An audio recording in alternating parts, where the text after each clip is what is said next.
पति की गर्लफ्रेंड। लगता है बारिश से उसका कोई गहरा रिश्ता है, शायद अतीत से जुड़ी कोई याद, वरना इस तरह यहां भी खिड़की से बाहर झांकना, बारिश की एक एक बूंद को प्यार से देखना और हथेली पसराकर उन बूंदों को अपनी अंजुरी में भरना। मानती हूं, बारिश को देखना एक सुखद एहसास है। मुझे खुद भी अच्छी लगती है बारिश की झिलमिलाहट, लेकिन एक हद तक। उसके बाद जब पानी गड्ढों की सतह को पार कर सड़कों तक पहुंच जाए और चलना तक मुश्किल हो जाए और घर से बाहर न निकलना एक मजबूरी बन जाए, खासकर तब जब आप किसी दूसरे शहर में घूमने आए हों। खाना कमरे में ही मंगा लिया था। होटल बॉय खाना रखकर चला गया, पर दिव्यांश का ध्यान नहीं गया। थोड़ी खींच हुई मुझे। आखिर ऐसा क्या है इस बारिश में? घूमने का सारा प्रोग्राम चौपट हो गया। जानबूझकर उसने चम्मच जमीन पर पटका। यह भी कोई बात हुई कि यहां घूमने आने पर भी वह अपने आप में खोया हुआ है। जॉइंट फैमिली होने के कारण दोनों को कहाँ ठीक से एकांत नसीब हो पाता था। सोचा था कि यहां दिव्यांश की बाहों में कैद होकर सारा समय बिताएगी। शादी को अभी 3 महीने ही हुए हैं। कितनी अनकही बातें, उमड़ती हुई भावनाएं उसके अंदर अभी भी हिलोरें ले रही हैं। यहां पहुंचते ही बारिश शुरू हो गई और सारा मजा किरकिरा हो गया। खाना ठंडा हो रहा है। दिव्यांश के कंधों को छूते हुए मैंने झिंझोड़ा उसे। चुप्पी इस माहौल में बहुत अखर रही है दिव्यांश। तो बात करो ना, दिव्यांश बोला। उसे देखकर लग रहा था जैसे अभी वह अपनी ही बनाई हुई दुनिया के भीतर हो और वहां खलल डालकर मैं उसे परेशान कर रही थी। किससे? मेरा धैर्य टूट रहा था। मतलब? दिव्यांश थोड़ा चौंका। उसे लगा कि वह राशि के साथ अन्याय कर रहा है। ठीक भी तो है, अपने को यूं ही समेट लेना क्या सही है, लेकिन वह भी क्या करे। बारिश से इस कदर जुड़ा है कि अपने को अलग करना मुश्किल हो जाता है उसके लिए। कोई बीती बात है जिसकी वजह से बारिश आते ही तुम बिल्कुल बदल जाते हो? नहीं, ऐसी कोई बात नहीं। बस टपकती बूंदों का तारतम्य देखने में डूब जाता हूं। दिव्यांश सहज होने की पूरी कोशिश कर रहा था। इतना डूब जाते हो कि मैं तुम्हारे पास हूं, यह भी भूल जाते हो? तुम्हें कैसे भूल सकता हूं? उसकी बाहों में कैद होते ही मैंने महसूस किया कि दिव्यांश के प्यार पर वह शक नहीं कर सकती। इन 3 महीनों में उसने अपने प्यार से सराबोर जो कर दिया था। मैं तुमको और अच्छी तरह से जानना चाहती हूं। मुझे? खिलखिलाकर हंस पड़ा वह। मुझ में ऐसा कुछ विशेष नहीं है जिसे जानने की उत्सुकता हो, और अगर अभी से सब कुछ जान लिया तो पूरा जीवन कैसे बिताओगी? थोड़ा थोड़ा कर हम एक दूसरे को जानेंगे तो नीरसता नहीं आएगी जिंदगी में। रहने दो, तुमसे तो बातों में जीतना मुश्किल है।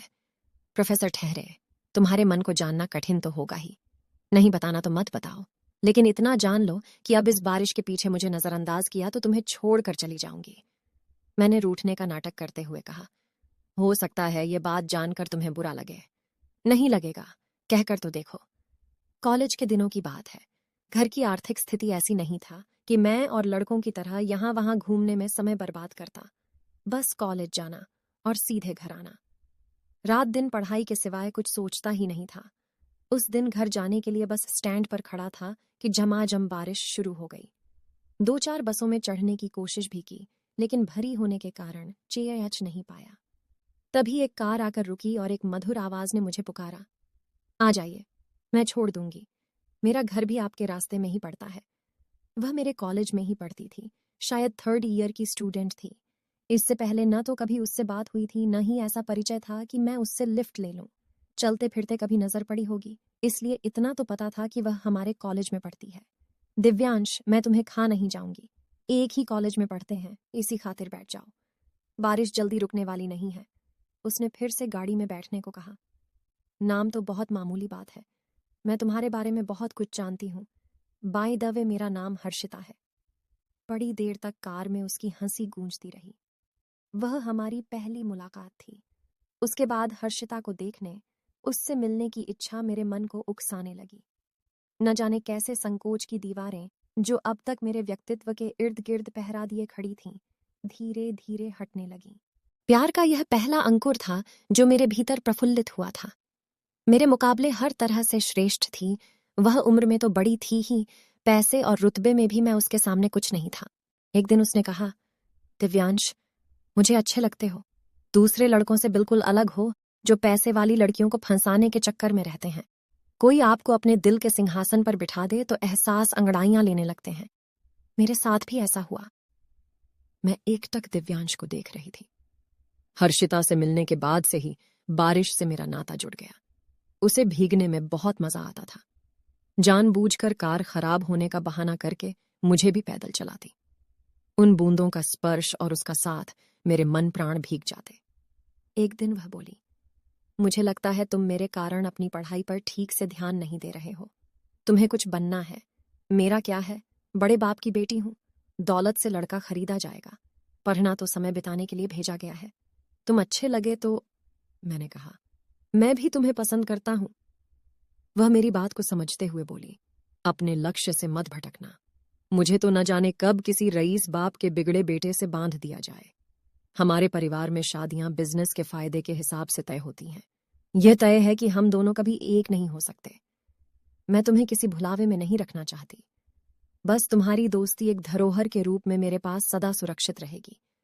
उसके समझाने पर मैं फिर पढ़ाई में जुट गया। फिर ऐसी ही एक बारिश की रात थी जब उसकी कार का एक्सीडेंट हो गया। वह टूटे फूटे शब्दों में इतना ही बोल पाई, दिव्यांश, मैं तुम्हें कभी पा नहीं पाती। चलो अच्छा ही हुआ कि मैं जा रही हूं, पर तुम टूटना नहीं, बस अच्छे इंसान बने रहकर अपने जीवन में पूर्णता भरना। वही तुम्हारे प्यार की मेरे प्रति श्रद्धांजलि होगी। मेरी आंखें भर आईं। हर्षिता मेरी प्रेरणा है। अब तुम जिस रूप में चाहो इस रिश्ते को परिभाषित कर सकती हो। दिव्यांश ने मेरे हाथों को अपने हाथ में लेते हुए कहा। दिव्यांश, बारिश फिर से होने लगी है। ये बूंदें कैसा संगीत पैदा कर रही हैं, मानो किसी की झनकार सी बजती हंसी हो। मैं उसे खींचते हुए खिड़की के पास ले गई और उसके साथ साथ अपनी हथेलियां भी खिड़की के बाहर फैला दी। आपको हमारी यह कहानी कैसी लगी, हमें कमेंट करके जरूर बताएं। और ऐसी और कहानियों के लिए हमारे चैनल हिंदी कहानी AI को जरूर सब्सक्राइब करें। धन्यवाद।